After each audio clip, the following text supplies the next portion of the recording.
이 시간 하나님께서 우리에게 주시는 말씀은 사도행전 4장 32절부터 37절까지의 말씀입니다. 제가 보는 성경으로 신약 193쪽입니다. 하나님의 말씀을 봉독하겠습니다. 믿는 무리가 한 마음과 한 뜻이 되어 모든 물건을 서로 통용하고 자기 재물을 조금이라도 자기 것이라 하는 이가 하나도 없더라. 사도들이 큰 권능으로 주 예수의 부활을 증언하니 무리가 큰 은혜를 받아 그 중에 가난한 사람이 없으니 이는 밭과 집 있는 자는 팔아 그 판 것의 값을 가져다가 사도들의 발 앞에 두매 그들이 각 사람의 필요를 따라 나누어 줌이라. 그 부로에서 난 레위족 사람이 있으니 이름은 요셉이라. 사도들이 일컬어 바나바라 번역하면 위로의 아들이라 하니 그가 밭이 있음에 팔아 그 값을 가지고 사도들의 발 앞에 두니라. 아멘. 지난달 있었던 카타르 아시안컵 축구대회에서 주장 손흥민 선수와 이강인 선수의 갈등 사건은 아직도 팬들과 해외에서도 이슈가 계속되고 있습니다.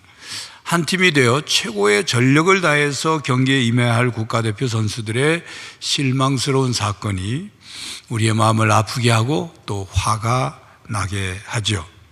또한 요즘 우리나라 국민들이 나뉠 대로 나뉘어서 서로 극으로 치닫는 것 같아 마음이 아픕니다. 정치 지도자들은 자신들의 권력 유지나 권력 획득을 위해 국민을 하나로 만들기보다는 자기 편을 만들기 위해서 국민을 더욱 갈라치기 하는 것 같아 화가 나는 것입니다. 여러분, 축구 국가대표든 나라든 하나가 되어야 합니다. 하나가 되지 못하면 희망이 없습니다. 가정과 교회는 더욱 그렇습니다. 우리는 하나가 되기 위해 노력해야 합니다.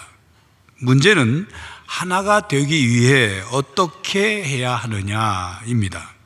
오늘 본문 말씀에는 초기 예루살렘 교회가 하나가 되었다고 말씀합니다. 32절입니다.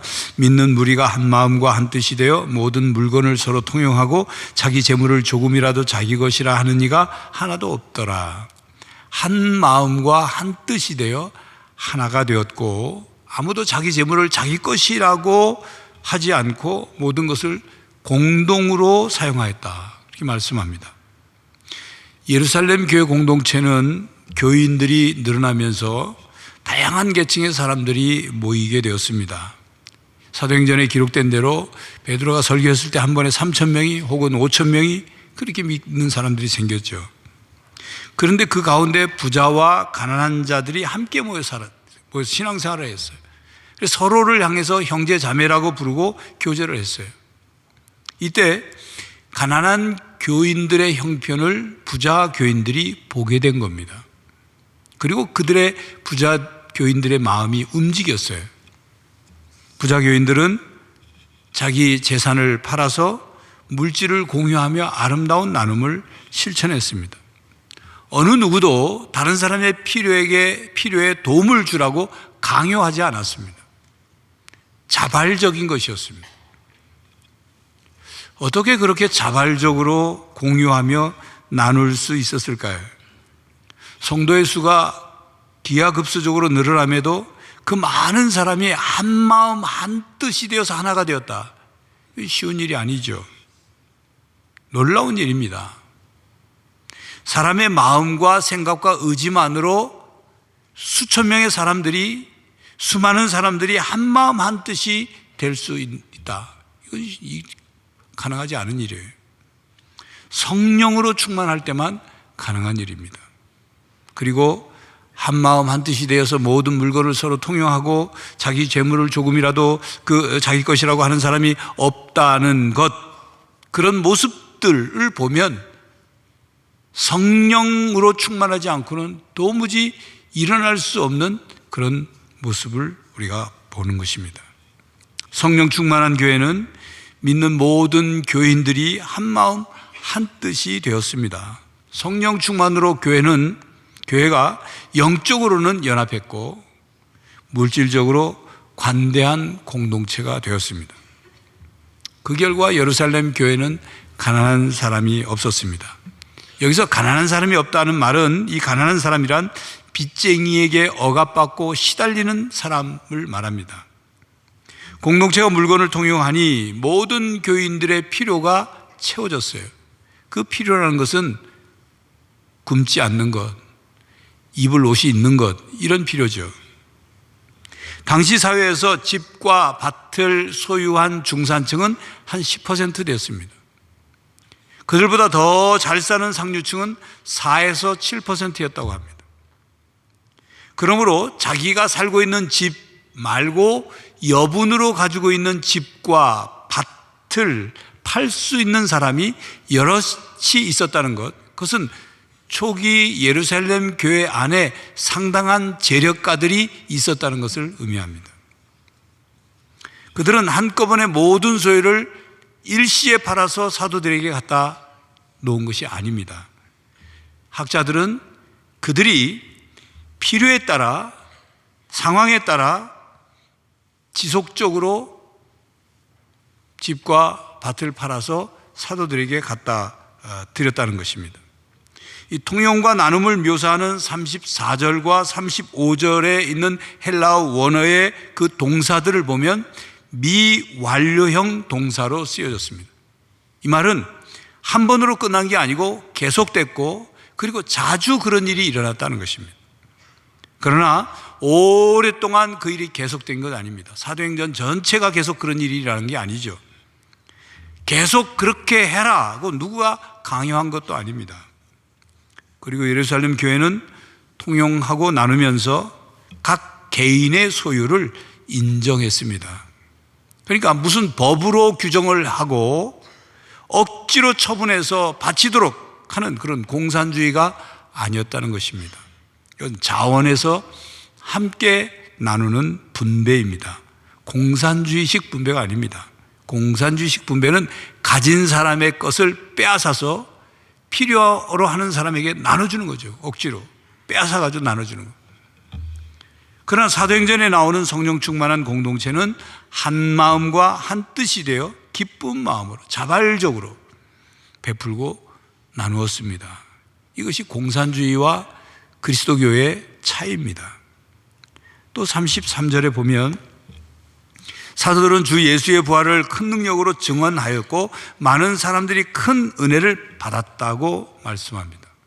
그러니까 부활을 믿게 되고, 그리고 하나님의 큰 은혜를 받은 사람들이 마음속으로부터 우러나오는 사랑으로 가난한 사람들에게 베풀었다는 겁니다. 성령 충만해서 하나님께서 베푸신 그 놀라운 큰 은혜를 받았고, 내가 이 은혜를 받았으니 이 은혜를 받은 은혜를 나도 남들에게 베풀어야 되겠다. 받은 은혜를 흘려보내는 삶을 사는 것입니다. 그렇습니다. 하나님의 은혜를 받은 사람은 다른 사람에게 그 은혜를 흘려보내고 나눠야 합니다. 그래야 새로운 하나님의 은혜를 또한 더욱 받을 수가 있습니다. 그러므로 우리는 늘 하나님의 새로운 은혜를 사모하며 살아야 하는 것입니다. 우리는 오늘 본문 말씀을 읽으면서 초기 예루살렘 교회 공동체의 서로의 교제를 보죠. 물건을, 재산을 팔아서 자기 것이라고 하지 않고 나눠 쓰고 베풀고, 이 모습을 보면서 자본주의 사회 속에 살고 있는 신앙인인 우리들이 어떻게 그들처럼 살아갈 수 있을까? 어디까지 해야 되는가? 우리도 다 가서 재산을 다 팔아서 바쳐야 되는가? 이런 고민과 질문을 하게 되죠. 칼빈은 그의 주석에서 이 본문에 대해서 이렇게 썼습니다. 우리가 이 기사를 읽고서 감동을 받지 않는다면 우리는 강철보다 더 굳은 마음을 가지고 있는 것이 분명하다. 그 당시 신자들은 그들 자신의 것을 풍성하게 내주었다. 오늘날 우리는 우리가 가지고 있는 것을 보유하기에 급급할 뿐 아니라 무정하게 다른 사람의 것을 빼앗아야만 흡족해야 한다.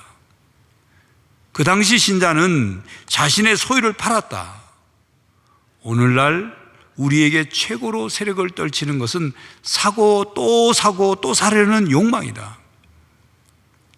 그 당시에는 사랑으로 인해 각 사람의 소유가 곤궁한 사람을 위한 공동재산이 되었다. 오늘날 많은 사람들은 너무도 뭘 인정해서 가난한 사람들과 이 땅에 같이 사는 것, 물, 공기, 하늘을 공동으로 사용하는 것조차 아까워서 꺼려한다. 칼빈이 무슨 말을 하고 있는지를 우리는 잘 알죠.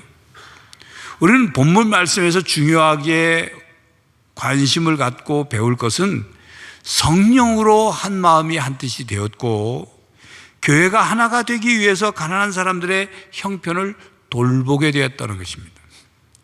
그래서 재산을 팔아서 부유한 사람들이 재산을 팔아서 같이 사용하고 각 사람의 필요를 따라 나눠줬다는 것. 그래서 가난한 사람들이 없게 됐다는 것입니다. 말씀드린 것처럼 다 부자가 됐다 그런 게 아닙니다. 빚에 억눌리지 않고 굶는 사람이 없게 됐다 그 말입니다. 그리고 그것이 강요에 의해서 이루어진 것이 아닙니다. 나누는 사람이나 받는 사람이나 욕심을 부리지 않았어요. 만약 받는 사람이 더 많은 걸 받기 위해서 욕심을 부렸다면 나누는 사람들이 나중엔 생각이 바뀌었을 거예요.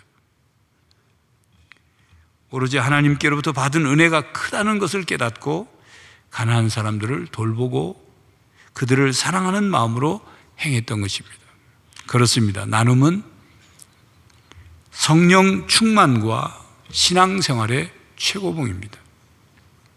오늘 우리는 성찬식을 거행하며 성찬에 참여할 것입니다. 우리를 사랑하셔서 아낌없이 모든 것을 내어주신 그 예수님의 사랑을 우리가 받습니다. 주님의 몸과 주님의 피를 나누어 받습니다. 고린도전서 10장 17절에 말씀하죠. 떡이 하나요 많은 우리가 한 몸이니 이는 우리가 다 한 떡에 참여함이라. 우리는 주님의 몸과 피를 나누어 받아 하나가 되었습니다. 주 안에서 한 몸이 되었습니다. 주 안에서 하나가 되었습니다. 우리는 성찬을 통해서 하나임을 확인합니다. 하나님께서 받은 큰 은혜에 감사하며 성령 충만하여서 한 마음 한 뜻이 되어 서로 돌보고 나누고 베푸는 성도들이 되시기를 간절히 바랍니다.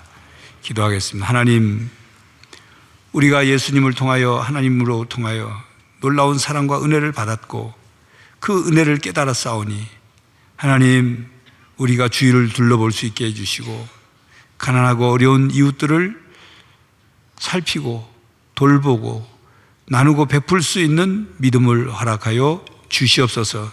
성령으로 우리가 한 마음 한 뜻이 되게 하여 주시옵소서. 예수 그리스도의 이름으로 기도하옵나이다. 아멘. 성도 여러분, 우리는 그리스도 안에서 한 몸이 되었습니다. 성찬을 통해서 이를 확인하였습니다. 성령으로 한 마음 한 뜻이 되어 가난하고 어려운 분들을 돌보고 나누는 성도가 되시기를 간절히 바랍니다. 지금은 우리 주 예수 그리스도의 은혜와 하나님 아버지의 사랑과 성령 하나님의 교통하심이 성령으로 한마음 한뜻이 되어 주위를 돌아보며 나누고 베풀기로 다짐하는 모든 성도들과 가정과 삶의 현장 위에 이제로부터 영원히 함께 하시기를 간절히 축원하옵나이다. 아멘.